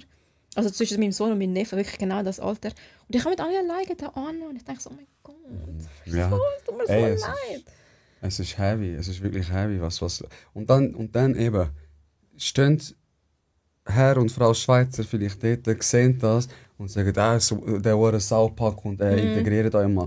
Aber du weißt gar nicht, was diese Person wie durchlebt hat. Eben, ja. Wie gesagt, die sich nicht integrieren, die sich nicht an die Regeln halten, wirklich verpissen euch Ja, raus. ja, Ich von dem halte ich auch nicht. Ja, absolut. Aber die Vorurteile immer schon von Anfang an, ich finde das mega, mega Gift für unsere Gesellschaft. Aber ich kann es, wie glaube auch gar nicht rausbringen. Wahrscheinlich nicht, nein. Ich glaube, so alte eingesessene Schweizer, das ist einfach dann ihre Meinung. Und fertig. Ich glaube nicht, dass sie das jemals werden ändern.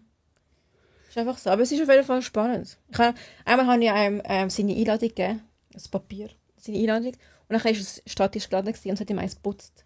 Der hat sein Leben nicht mehr gecheckt. Er hat nicht gewusst, was das ist. Und er hat es gerade so losgelassen. Er ist verdammt verschrocken. Und ich so, oh mein Gott, ich so, sorry. Ist alles okay? Wie willst du das erklären? Ja, eben. Es ist statisch geladen. Genau. Er hat es nicht gecheckt. Er ist so, seine Augen. Ich so, oh mein Gott, ich hoffe, er hat nicht gerade irgendetwas ausgelöst oder so. Er hat es nicht mehr anlangen. Und ich so, oh mein Gott. Also, ich habe ja nicht gewusst, dass es statisch geladen ist. Woher auch. Und dann habe ich es meiner Chefin erzählt und sie so, ja, wahrscheinlich in diesen trockenen Ländern, da ist doch nichts irgendwie statisch geladen und so. Und ich so, okay, keine Ahnung. Ich habe nicht mal gewusst, dass sie das nicht kennen. Weißt du, so simple Sachen. Ja, was für uns total normal ist. Ich schwöre. Und wir sagen, ouch, weißt du, so voll. Und er komplett auf der Bank gerührt. Ich kann ihn fragen, was hat die mit mir gemacht jetzt? Er hat mich nachher so angeschaut, als ob ich es extra gemacht hätte. Ich so, sorry. Ich habe das nicht gesehen. Ich habe mir immer so gedacht, so stell dir vor Länder, wo es noch nichts gibt, oder so Ureinwohner, die so für sich leben und Technik keine Ahnung haben. Und dann stelle ich mir immer vor, du kommst mit einer Kamera. Ja. Du machst ein Bild und sagst, ich habe deine Seele eingefangen. Oh mein Gott. Der glaubt das doch, doch keine Ahnung. Ich finde, Kamera ist eine mega krasse Erfindung. Also, total, auch Fax und so. What the fuck? Eben.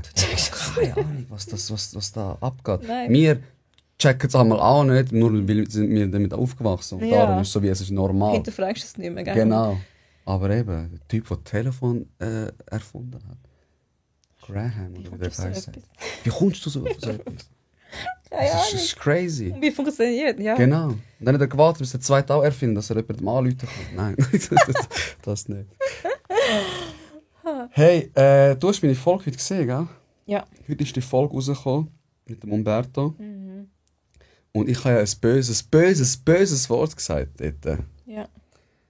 Putze, was soll ich sagen? Fütz, ja. Fütz. Und ich habe das Thema einfach aufgreifen, weil ich es einfach spannend finde. Mhm. Oder was haltest du davon? Du kennst mich ja, am Anfang bin ich maximal unsympathisch gewesen. Ja. Okay, dann hast du sicher gedacht, passt voll, dass er so Sachen sagt.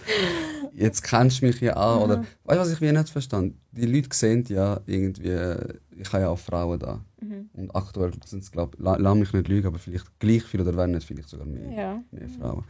Und dann hören sie so etwas und dann haben sie gerade eine Meinung wie von dir. Mhm. Aber Frauen reden doch auch so, vielleicht nicht alle, aber hey, also ja. Ramona, gehen wir nicht in den Club, es hat alles Schwänze nur dort. Mhm. Das sagt mir doch. Also ich muss sagen, gerade Debbie und ich reden immer so. Wenn sie irgendetwas Negatives, also wenn sie irgendetwas sagt, sage ich, ja, das ist auch nur ein Schwanz. Ich so, voll, das ist auch nur ein Schwanz, weißt du? Ja.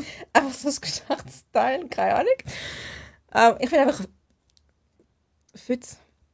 Ich finde einfach das Wort grusig, also das Wort an sich. Es ist kein schönes Wort. Weißt du, wie ich meine? Ist ein grusiges Wort. Ja, also so grusig zum Aussprechen, ja. nicht Bedeutung dahinter, einfach kein schönes Wort. Aber es klingt vielleicht auch ein bisschen abwertend, wenn du es einfach so sagst, oder? Weil man nicht weiss, wie du das meinst im ersten Gedanken. Aber es ist einfach so, ja, eine Bezeichnung halt für Frauen, keine Ahnung. Ja, es ist ja so ein Mannengespiel. Also ich rede jetzt nicht mit dir und du sagst mir, ja, was hast du mit 26? Und dann würde ich das niemals sagen. Aber ich denke mir so, ey, ich wirb so ein bisschen mit Authentizität. Klar, ich will ja auch niemanden irgendwie unnötig verletzen. Aber ich bin schon verschrocken, was ich für Nachrichten bekommen habe und wie betüpft sich mega viele Leute gefühlt haben. Frauen, klar. Typen haben ein bisschen anders reagiert. Wow, komisch. Haben gesagt, Bro, scheiß auf die Füße. Nein, aber es ist so, ich verstehe, ein Wort kann Energie mit sich bringen oder eben, es kennen mich die Leute ja nicht. Eine hat dann gesagt, wenn du da wie am Stammtisch reden willst, dann solltest du vielleicht keinen Podcast machen. Okay. Harte Kritik. Eine hat gesagt, du redest wie ein Teenager. So. Ich bin aber auch so, oh mein Gott, ich rede auch so, hure schlimm. Gerade so Hurensohn, ich sage das Wort so viel. Gell? Ich sage es auch mit meinen Kindern, es ist so schlimm. Ich hoffe, vielleicht hört mich niemand, aber es fließt so schön. Es ist auch so ein richtiger Flow. Ja. Es lässt sich so schön aussprechen. Gell? Und es lässt Aggression ein bisschen raus. Ja, und das sage ich mega viel mit der Debbie auch. Sie hat mich so auch ihre Männer so benannt, ihre Hurensohn. Ja. Und immer wenn ich das Wort sage, ich will nicht damit Mutter beleidigen. Genau. Für mich ist nie ein Hurensohn, du bist der Sohn von einer Hure. Für mich ist einfach so, du bist ein Hurensohn. Genau, nicht deine Mutter, du bist das einfach... Das ist wie das, was vorher ich rede mit Geringverdiener. Er ist einer, der wenig Geld hat. Er hat einfach so eine billige Energie, Mann. Oh. Und so ist es auch bei Hurensohn. Es sind einfach Loser-Energie oder ich weiß auch nicht. Es gibt kein Wort, das leichter über die Lippen geht. Und etwas auch... Ja, keine Ahnung, verletzt nicht, aber so, das Wort hat ja auch Gewicht. Ja, bei mir eben schon nicht mehr. Bei mir ist es einfach so das Wort, sagt er ehrlich. Ich lasse es einfach so raus. Ich sage aber meinen Kindern, einmal ist so ein Mädchen bei uns vorbeigelaufen, wir sind gerade so bei der Straße und nachher hat sie zu jemandem gesagt, hast du mir Hurensohn gesagt? Und das sage ich meinen Kindern, ich mache so ein Insider geworden. Und irgendwann sie wieder etwas sagen, sage ich, hast du mir jetzt Hurensohn gesagt? Habe ich Mutter gehört, so ein bisschen. Das ist auch lustig. Ich weiß auch nicht. Und darum, ich habe jetzt auch, wo du gesagt hast, Foto, ich habe mir nicht damit gedacht. Du hast geschaut und hast gedacht, ich habe es nicht schlimm gefunden. Ja, es sind zwei Typen, die darüber reden. Ja. Und ich habe mich nicht betroffen gefühlt. Weißt du, wie ich meine? Das ist es. Du sagst es halt einfach. Du meinst nicht mich, also wieso kratzt es mich? Das verstehe ich auch nicht. Aber nochmal, ich respektiere jeden Mensch, egal welche Rasse, welches Geschlecht. Ausser du bist einfach ein Loser oder hast einfach eine scheiß Energie. Du bist einfach ein Charakterschwein. Dann nicht. Aber sonst meine ich das nicht so. Ich will mir in Zukunft Mühe geben, weil ich will ja auch niemanden verletzen. Also wenn jemand verletzt, dann ist ja okay. Ich kann ja auch etwas anderes sagen. Es ist jetzt nicht so, mein Podcast ist jetzt auf dem Wort wie hast du das zweimal gesagt, oder? Ja, ich weiss eben nicht. Du hast ja noch ein paar in der Pipeline. Genau, und ich habe so gedacht, easy, weißt, okay, die Folge mit dem Lucci ist wie durch, ist gut. Und dann höre ich so die mit dem Umberto im Geschäft. Ich höre immer so, die Woche davor höre ich Lichtmedikamente und dann höre ich so, dass ich so, nein.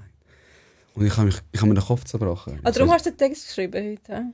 Hast du es heute geschrieben? Irgendwie wegen... Genau. Ich habe das schon vorher aufgenommen, bevor der Kredit kam. Genau, nicht, dass dann wieder heißt. Ich finde es auch okay, dass man Kritik äußert, weil es ist im Internet, also was erwartest du, dass alle sagen, geile Sache, keine Kritik äußern.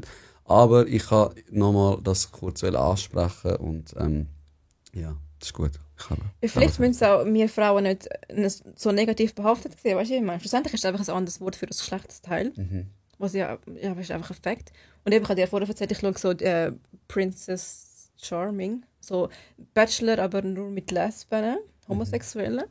Und dort sagen jetzt auch die ganze Zeit zueinander fotzen und weiss nicht was. Und sie sagen selber, wir müssen das Wort wieder neutralisieren. Weil es ist so von der Gesellschaft negativ behaftet, aber es ist eigentlich kein negatives Wort in dem Sinn. Es ist einfach ein Geschlechtsteil. Also. Nein, es ist wie Mumu, einfach grusig ausgedrückt. Also es ist ja... Einfach nicht ein schönes Wort, aber eigentlich ist es nicht negativ in dem Sinn. Und ich glaube, das ist eigentlich negativ gemeint, oder? Das ist einfach... Nein, null. Also, nein, ich habe meine Mutter ist meine grösste Kritikerin. Du kennst sie ja. Und dann habe ich ihr angeschaut, ich sehe, es ist voll geschaut mit dem Lucci und so. Sie so, wie meinst du das mit Fitz und so? So, wie hast du das gemeint? Und ich so, Mom, du kennst mich. So, ja, ich kenne dich, aber die anderen kennen dich nicht. Und hätte ich die Folge geschaut und dich nicht kennt, wäre das die letzte Folge gewesen, die ich geschaut habe. Ich so, übertrieben, Mann. Scheiße. Und sie so, wie hast du gemeint, ohne Kondom ist besser? Wie hast du das gemeint? Ich so, Mann, wir müssen echt nicht über das reden. Das ist ein Nachteil, wenn sie alles hören. Ja. Nein, aber sie hat auch gesagt, du kannst ja nicht, sie sagt, du redest immer, Mami ist die Größte, und nachher nimmst du so ein Wort ins Mund. Und ich sage, du kennst mich doch auch, Alter, Mann. Ich sage, ja, wenn ich hässig bin, Amonako immer. Heisst nicht, dass ich das Wort wörtlich meine. Es ist einfach, keine Ahnung. Ich finde auch, nur weil du in einem gewissen Alter bist, heisst das nicht, jetzt darfst du das Wort nicht mehr brauchen und das auch nicht mehr. Das ist ein Jugendwort und das ist nicht für Erwachsene. Hör bitte auf das sagen. Ich weiß nicht, ich bin auch so, ich muss mich auch mega zusammenreißen, wenn wir irgendwie Teamsitzung haben, dass ich nicht irgendwie falsche Wörter rauslasse. Ist für mich einfach normal, ich weiß auch nicht. Ist einfach, I don't know. Ich weiß nicht, ob es mit denen, wo du aufgewachsen bist, ob es mit dem zusammenhängt oder... Ich fluche einfach viel. Ich fluche auch gerne. Ich fluche auch gerne. Es nimmt mir so wie... Ich finde gerne, du lässt es so raus. Ja, voll. Ich gebe dieser Wut wie einen Namen, ein Wort, ein Sprachrohr, was auch immer. Voll. Jetzt bei dem Thema nicht, wo ich jetzt mit dem Lucci beredet habe. Es ist so gewesen, es ist so... Männer sagen das einfach. So. Ich gebe mir Mühe, das nicht mehr zu machen, aber ich will einfach nicht so, jetzt verändert er sich, nein, im privaten Umfeld will ich immer noch so reden, weil ich einfach nicht das Gefühl habe, es ist etwas Schlimmes oder ich meine es mit einer schlechten Energie, so. Aber für alle, eben, es ist nicht zum Frauen verletzen oder weil ich Frauen verachtend bin, also eben. Schaut sich mal alle Folgen, es hat viele Folgen mit Frauen und ja, jetzt, ich habe fertig. Ich muss es auch mal probieren, auch mal so viel fluchen, es tut einfach gut. Ich kann einfach alles rauslassen mit Wort. Ich meine, ich mache niemandem weh, also außer die sagen jetzt jemandem direkt ins Gesicht, aber ich fluche auch für mich selber viel. So im Selbstgespräch innen, ich lasse alles aus und ich liebe es. Oh mein Gott, ich fühle mich so gut nachher. Es ist einfach so. Im Autofahren? Explodiert. Ja, oh mein Gott. Gott. Wenn jemand meinen Vortritt nimmt. Oh mein Gott. Ramona, ich ab und zu, wenn ich so fertig bin, denke ich mir so, okay, schon, Hat das jetzt jemand mitbekommen? Weißt du, glaube schon ein bisschen in der Psychiatrie gelandet. Ja. Alles, ich glaube, alles. Beim Autofahren ist ganz schlimm, ja. Ich kritisiere auch jeden und ich drehe durch. Auch wenn mir Leute Vorfahrt nehmen, obwohl ich bei allen Vorfahrt nehme. Weißt du? So. Eben. Und dann, wenn du super sagst, häng mal, Mann, häng mal. Aber komm, machst es du. Genau. Komm, macht er so, du so. Das ist schon geil. Ich finde es lustig. Oder Shit sagst du, aber ja. Wir sind alles Menschen, jeder hat seine Box, jeder lebt es ein bisschen anders. Solange man respektvoll ist mit seinen Mitmenschen, finde ich alles ein bisschen legitim. Also, solange ich dein Recht nicht wegnehme und du nicht meins, ist alles gut. Ja. Ich muss sagen, ich fluche einfach irgendjemand da, wenn wir jetzt am Streiten sind. Oder so. Also weißt, meine erste Intention ist nicht einfach fluchen, sondern ich will schon ein bisschen lauter, glaube, aber ich versuche so noch relativ neutral das alles sachlich zu regeln. Ich fluche nicht einfach so. Ich würde, glaube auch niemandem irgendwie an meinem Mann ins Gesicht sagen, du Hurensohn. Das ist so ziemlich das Falschste, was du machen kannst. Aber ja, einfach so für mich selber oder unter Kollegen, ja, du fluchst halt einfach. Ja. Das gehört dazu. Ja. Das gehört dazu. Ja. Du filmst das jetzt halt, hast halt Beweise, was willst du machen? Ja, eben. Wie gesagt, ich verstehe ja auch, wenn Leute etwas dazu sagen, aber... Excuse, eine hat mir gesagt, also Wally hat mir gesagt, nicht eine. Bekomm mal dein Aufstoßen in den Griff, hat sie mir gesagt. Ich trinke einfach so viel Kohlensäure-Sachen, bevor ich da runterkomme. Und eben, was da drin ist, bleibt eigentlich geheim. Was Ramona auch gesagt hat heute. Ich sage, willst du etwas trinken? Ich frage halt ab und zu, die Netten. Das ist jetzt jeder. Frage ich ihm, hey, was wollen wir trinken, dass ich das ein bisschen organisieren kann, dass man sich wohlfühlt. Ja, ich nehme sonst das berüchtigte Getränk, das wie immer versteckt wird. Und heute hat sie herausgefunden, was es ist. Und ja. Und ihr wisst es. Es ist aus allen wohlgeht, was es ist. Ja. Hey, Ramon, haben wir irgendetwas vergessen? Ja, oder irgendetwas, wo vielleicht dir so... Kannst du ab und zu nach dem Gespräch denken, was wollte ich eigentlich noch sagen? Ich glaube nicht, im Fall. Glaubst du nicht? Ich glaube, es ist okay.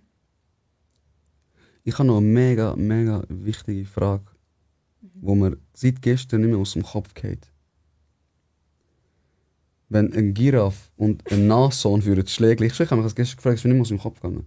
Wer würde gewinnen, was denkst du? Ein Giraffe und? Nashorn. Nashorn? Das Nashorn? Ja. Weil, begründet. Weil das bewaffnet ist. Mit seinem Horn? Ja, sackstark.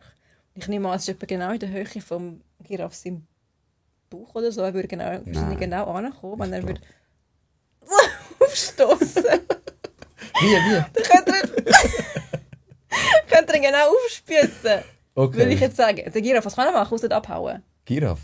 Hast du mal gesehen, Giraffe schlägeln? Nein, mit dem Hals. Mit dem Hals schlägeln es klar, er kommt nicht so runter, aber auch mit den Hufen, Beinen, okay. Keine Ahnung, Extremitäten. Ich glaube einfach, ich finde, das Nashorn ist so massiv aufgebaut. Das heißt Nashorn? Ja.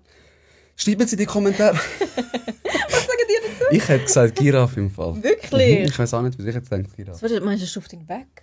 Nein, ich glaube einfach, er hat trampelt ihn irgendwann, also die ganze Das Zeit. Nashorn ist ja... Er ist schon massiv, ja. Und der Giraffe, ich habe das Gefühl, es ist so, wenn jetzt so eine kleine Flüge würde landen, das ist etwa der Huf von einem Giraffe im Vergleich zum Nashorn. Nein.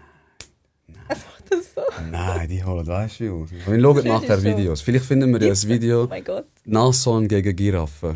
Und sonst schreiben Sie in den Kommentaren. Abschliessende Worte? Ja, wenn ihr unglücklich sind im Job, dann brecht es ab. Es zwingt euch niemand zum dort bleiben. Ja.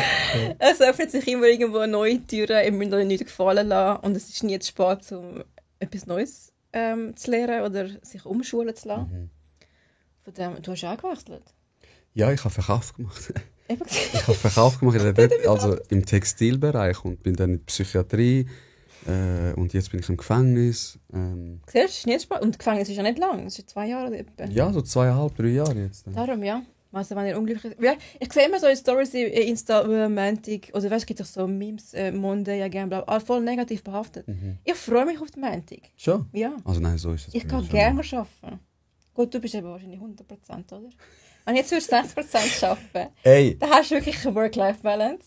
Ich muss sagen, ich habe eine Zeit lang 60% gearbeitet, aber die 60, also ich habe immer Dienstag, Mittwoch, Donnerstag habe ich in der Psychiatrie gearbeitet, habe meine eigene Firma gehabt und bin nach Feierabend, nach der Ferie, habe ich weitergearbeitet bis am 7., 8. Okay. oder so. Ja. Also eigentlich schon dann wieder 100%. Ja. Aber ich sage dir ehrlich, Ramona, ich habe, glaube noch nie so eine schöne Zeit gehabt, weil ich habe Freitag, Samstag, Sonntag, Montag immer frei hatte. Ich weiss, es gibt ja so viel. Voll. Und ich konnte mich so aufladen, dass all die 12-Stunden-Schicht, die ich hatte, das war ein Klacks gewesen. Ja, darum sage ich würde nie mehr 100% arbeiten. Also jetzt mit dem Kind sowieso, vielleicht wenn ich, keine Ahnung, wenn das Kind gross ist und es nicht mehr nötig ist, dass ich daheim bin, vielleicht eher wieder. Aber sonst never. Es ist einfach... Ich kann eigentlich arbeiten am Montag und dann kann ich wieder 2 Tage frei. Es ist sowieso, ich kann Wochenende, einen Tag arbeiten und gehe wieder Wochenende. Okay. Darum ist es für mich wahrscheinlich auch voll easy. Ja. Und dann nochmal 2 Tage arbeiten und dann wieder Wochenende. Also es gibt einfach viel mehr, wenn du halt nicht so viel schaffst. Also hast du bewusst so gewählt, deine Freitage? Ja. Hättest du nicht geiler gefunden, Freitag, Samstag, Sonntag, Montag? Nein, weil... Obacht. Achtung. Montag, Donnerstag und Freitag sind genau die Tage, wo Karfreitag, Auffahrt und all diese Sachen, die sind genau Ostermontag. Smart. Smart. Das fällst genau, also du hast genau frei an diesen Tagen, wo du... Da hat jemand ihre Aufzüge gemacht, ich sehe es. Ja, darum habe ich bin immer noch nicht der 100% Schaffer, ich schaue immer noch mal nicht. Schupflöcher hast, okay, ich merke mir das. Darum sind die besten Tage, weil du hast einfach so frei, ohne dass du frei nehmen musst. Ja, also falls ihr arbeitet, 60% nehmen die Tage. Genau, nehmen nicht Montag, Freitag, so naiv wie ich das gemacht habe. Und ich sage das wirklich, nehmt euch ein Beispiel an der Ramona. Ich finde das super stark, mit 2 Kindern, alleinerziehend, noch eine Lehre gemacht. Wirklich, Hut ab. Und jetzt hast du ja, über sie haben wir gar nicht geredet. Über das 3. Kind haben wir gar nicht geredet. Oh mein Gott, ja. Vielleicht sieht sie das nach 15 Jahren und denkt so... Where am I? Why have you betrayed me? Darf ich ihren Namen sagen? Ja, sicher, ja. Skyla. Das Mädchen ist 3, fast. Ja, im Dezember, ja. Gell, fast 3. Wo ich sie das erste Mal gesehen habe ich gedacht, haben der Botox in die Lippen reingehauen. Ey, sie hat massive Lippen. Volle Lippen. Mega schönes Kind. Und sie sind so ein bisschen Best Friends mit meiner Nichte. Ella. Und immer wenn wir auf Partys sind, schreien sie Skyla, Ella. Und dann halten sie sich so an der Hand. Sind beides wirklich bildschöne Kinder. Ja. Und ja, Liebe geht raus, falls du das nach 10 Jahren hörst, falls die Folge nicht gecancelt wird, weil wir zu viel Hurensohn. Nein. Und das weibliche Geschlechtsteil gesagt. Okay. Ja, du weißt nie. Es gibt dann so eben so rechte Nazis, die dann da... Also, okay, dann machst du ein Piep. Genau, ja. Dann lösche ich es, nehme ich es raus und tue es mit gebiebt wieder rein. Auf jeden Fall, stimmt, weil ich habe 3 Kinder, ich habe einfach nur über meine Jungs geredet. Genau. Das Geile ist eine Nachzüglerin, ja, mit dem Marlon entstanden ist. Und er hat halt mega volle Lippen. Gut, ich auch, aber ich glaube, er hat noch ein bisschen dickere Lippen als ich. Und sie gleicht 1:1 ihm. Eigentlich. Sie hat auch seine Haare und so. Okay. Schöne Löckchen. Ja. Und der Marlon Löckli. Hast du das nicht gesehen? Ich kann es sagen. Brudi? Nein, bist du am Glätten? Ich glaube, er ist... Nein. Ich glaube, sie kommen, wenn er es... Er tut es ja immer hinterher schälen. Ja. Und jetzt momentan sind sie so kurz, dass du die Locken gar nicht würdest sehen. Okay. Aber wenn er es wachsen würde, er hat ein bisschen längere Haare gehabt und nach dem Duschen hast du immer gesehen. So. Okay. Ja, er hat Locken. Ja. Also er ist ja halt auch ein schöner Mann, gell? Und er ist mega schön. Kind. er ist ein schöner Mann, du bist eine schöne Frau, ihr habt ein wunderschönes Kind. Ja. Eigentlich sagt man, hässliche Leute machen schöne Kinder, bei euch ist es jetzt nicht so. Ich habe auch Angst gehabt. Du siehst ja auch so Stars, so schöne Stars und nachher hat das Kind so... Und ich so, oh mein Gott, stell dir vor, bei uns passiert das auch, aber... Nein, sie ist wow. Und das Lustige ist, ich habe den Leila, ich weiss noch, als ich den Marlon kennengelernt habe, ich so, musst schauen, ich komme mit ihm irgendwann eine Tochter über. Und ich habe gesagt, sie wird dicke Lippen haben, sie wird seine Locken haben und sie ist genau so rausgekommen. 9 Jahre später. Genau das, nein, 7. Wann ist sie? 2, ja. Genau das Kind entstanden, genau als Mädchen, ich habe auch gewusst, bei ihm kommt kein Sohn. Ist anders. Ist. Oh mein Gott, sie ist so eine Diva, sie ist so next level. Bei ihr brauche ich Erholung, das muss ich noch dazu sagen. Bei ihr kann ich nicht mehr so krass Mutter sein wie bei meinen Jungen, also im Sinne von, ich bin nur da für meine Kinder. Aha. Bei ihr brauche ich ein bisschen Erholung. Okay. Vielleicht ist es auch das Alter. Das höre ich eben auch viel. Ich glaube schon. Ja. Ich habe nicht mehr so viel Nerven wie früher. Das sagt meine Mutter auch immer. Also, es ist nicht mehr alles so locker. Ja. Du bist schneller gestresst. genervt, wirklich weniger Nerven und der Schlafmangel hat mir auch zugesetzt und früher überhaupt nicht. Oh mein Gott, ich bin ganz normal am Tag und am scheißegal. Aber jetzt bin ich das geil, also oh mein Gott. Ich muss auf 40% ab. Aber nein, ich muss arbeiten, ich muss weg, okay, ich brauche Erholung. Ja. Oh mein Gott, arbeiten ist pure Erholung, wirklich so einen Kaffee in Ruhe trinken. Beste Leben. Ne? Es ist wirklich, für mich ist Arbeiten, nachdem sie geboren ist, nachdem die Mutterzeit vorbei war, es war wie Ferien gewesen. Es ist natürlich schlimm, weil welches Kind schläft mit 4 Monaten schon durch. Ich glaube, das ist auch so das Schweizer System. Wie kannst du einer Frau sagen, nach 14 Wochen wieder arbeiten? Ja, ich brauche keinen Schlaf, ist okay. Alles gut, schön berechnet. Ich verstehe das echt nicht und ich verstehe auch nicht, ganz ehrlich, Männer, also schon klar, du bist nicht kaputt von der Geburt oder sonst etwas, aber 2 Wochen, Bro, wo leben wir, Mann? Ja, ich schwöre. Also sorry, das ist auch, du willst auch mit dem Kind sein, du willst deine Frau unterstützen, je nachdem, vielleicht hast du Kaiserschnitt, bist am Arsch, du kannst nicht mal aufstehen, wer schaut denn aufs Kind? Oder auch ein Thema, das wir sicher noch mal bereden können, das wäre geil, Hort, Kinderkrippe und so.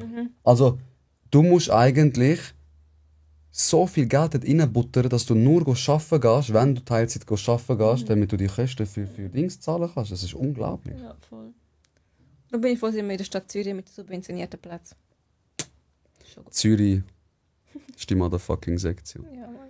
In diesem Sinne, danke vielmals fürs Einschalten. Bis zum nächsten Mal, wenn es wieder heisst. Lachen wir zusammen? Lernen wir voneinander? Lernen wir voneinander? Lachen wir? Miteinander. Miteinander! Danke vielmals. Ciao, ciao. Geil. Oh, goodness.